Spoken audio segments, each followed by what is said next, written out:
hari ini Rabu tanggal 12 September 2018 pukul 08.00 waktu Indonesia Barat.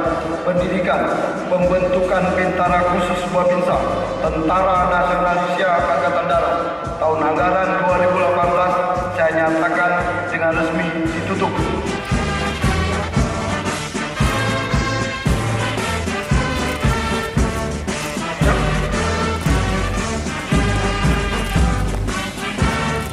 Melalui pendidikan ini yang harus berubah bukan saja pangkat, melainkan yang utama dan mendasar adalah perubahan sikap mental.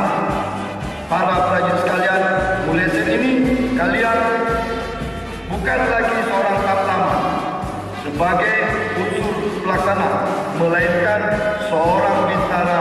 Jadi selain harus melaksanakan juga sekaligus memikirkan dan merumuskan perintah.